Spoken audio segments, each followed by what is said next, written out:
sort of the appearance of life at all in the universe, irreducible complexity, and how we got from the Big Bang to here. I don't think that it's correct, and I think but on top of that, I think that it reflects a kind of reverse orientation. When you see a problem that has yet to be explained, you try to explain it, right? You go to figure out what explains it, rather than just say, therefore it can't be explained. I think I have to be kind of careful, because sometimes I feel that just because the whole argument, the irreducible complexity, can be used by some of the religious people, I don't think we have to be careful, because there is right now, we really don't know if science is really reductionist. This is a thing that's going on even among scientists, and it's a serious scientific issue. Right. Some people believe that life would actually be the most fundamental property. We don't know. Right. So I think we should be kind of humble in our approaches to what we do. Right. No, I don't. I certainly don't. I mean, and in philosophy, there's a debate about emergent properties as well, and it's very possible. I guess what I'm saying is that we shouldn't let our biases put one thing down, because this could potentially be something we might have to accept. I'm not saying that it is, but and I think we should always look for answers, which is of course what a scientist does. Right.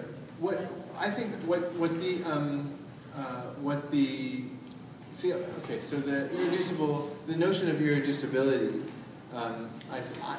in the philosophy of science, I take it, is different from the notion of irreducible complexity in, say, intelligent design theory, right? So if I say that life emerges at a certain level of scientific explanation and can't be reduced to purely chemical properties or so on, then I'm saying that there are emergent properties. But what isn't required there but you still, with emergent properties, what you get are what makes an emergent property different from any other kind of property is is you get causation downward, as it were, from the higher level, from biochemical level down to the chemical level, or so on. But it's not that you can't fathom that the universe would have it except for divine intervention, right? And I take it that that's where the leap comes in. And so actually the irreducible complexity thesis is related to presuppositionism, which is F here, by the way. Sorry. Yeah. So you appeal to some feature of the world, and the world is meaningful. The world has subscribes to or conforms to the principles of reason. There's free will, there's rationality, there's morality, and so on. And you say you can't, in order to have the world be this way, in a purely physicalistic universe, you would not have free will, you would not have morality, and so you have to presuppose the intervention of a personal God. And I think but that's an undemonstrated premise, right? It's an assertion. Well, right. I mean, I think in effect, it may or may not be true. Right, why should anybody take it seriously? In effect, it's an appeal to ignorance. It's Exactly. We don't yet know, again, it's an appeal to not only ignorance, it's an appeal to all the theories that have been leveled here because they didn't convince me. Right? But there are a number of theories that would purport to explain these things, right? And so, but another way of saying it seems like to me is that theists want to say that an unanswered question is evidence of something other than there are questions which aren't answered, which nobody disputes. Right. But they aren't. They are not evidence of anything other than this is an unanswered question. Right. Let me think back on that, though. It's more than an unanswered question. It's potentially an unanswerable question. Okay. But here's the point, though. We have to be pragmatic. People need to make decisions on a daily basis. Many people, in fact, the overwhelming majority, do not want to devote the majority of their cognitive time about unanswerable questions. So, for example, we can discount all these theist or pseudo-theist arguments. However, someone asks, and even someone like Hawkins or Hitchens has a difficult time saying, okay, you've shot down my Bible and everything else. Let me ask you a simple question.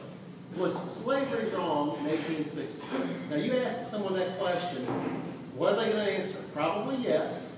Okay? Then you get into a long, slippery morass of moral relativism. Because I ask you, Well, how do you make that assertion that it was wrong? Or they could say, well, it was okay for the times, and that's the definition of moral relativism. So, I mean, people need a guidebook for setting up a VCR. However, for setting up a VCR, the most common pieces of technology, we need step-by-step instructions. The Bible, for the vast majority of people, are their step-by-step instructions. And the basic tenets, don't kill people, are okay. But the question is, where do you go to go get your information? Is it outside? Is it innate? Is it something that humans have an imprint? Is it simply a product of society at a given time and location, and people come together and make decisions they basically agree on? Right. You can't answer that stuff. But you can, right? So here's what at the very top of the second side, right? This is the normativity thesis again, right? You get if you don't posit God, then you get either everything is permitted or morality just follows from whatever your culture happens to say. And the answer to that is no. I have a bunch of theories that can get you moral realism without God, right? So Kantianism, Aristotelianism, contractualism, utilitarianism, these are non-theistic but realist accounts of the nature of morality. So they say that there is a fact of the matter about why, take utilitarianism, right? Why the way that we treat animals in our society is wrong, despite the fact that our society does it this way. But again, I don't even know what a couple of them are, but like, I know all about Singer and everything, but I mean, I would reject utilitarianism. I mean, you could sit there if I knew all four of them were and reject them one by one. I mean, it's difficult for most people to say, I need to know where to go. I need to know where to go, and I need that it's outside of myself, because these are basically products of philosophy and making decisions based on our own brains. But it's still a product of someone else's idea they came up with. It's just that it's so hard to answer these questions, and it's so easy to say, I've got my guide, where's yours? Right. Well, I think, as Dawkins says in his book, I think you answered your own question when you talked about slavery being in 1860, is those people may say they're getting their morality from the Bible, but that's not really where they're getting it. Slavery is legal in the Bible. You can buy slaves from other countries in Leviticus. It's very clear. Own them for life and will them to your kids. So anyone who would say that question, the Bible is morally relative, because they would then turn around and say, well, that's bad today. And my only point is, I want to say, yes, slavery was wrong. In my head, I don't know where I go to get the basis for my statement. I don't know where I get that. I don't know how I can say it was wrong. People aren't any different now than they were then. I can help with it.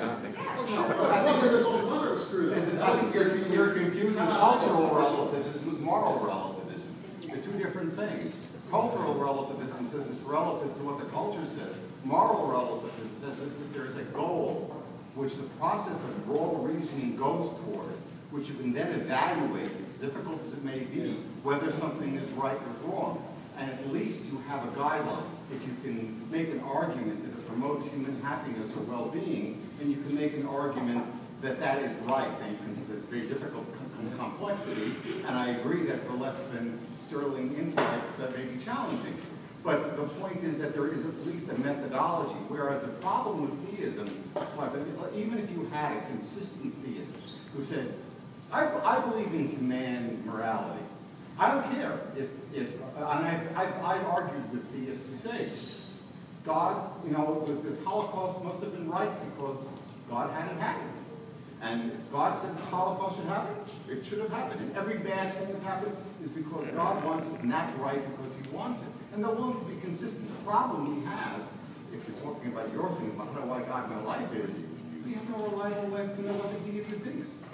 We only have a bunch of old scriptures which are of questionable authenticity, questionable accuracy, logical consistency, and even literary consistency. So you're basing a whole bunch of rules. Moreover, it also gives you a non-adaptive way, because what may be useful to humanity in 1900 or in 2000 may not be what's right for humanity in 3000.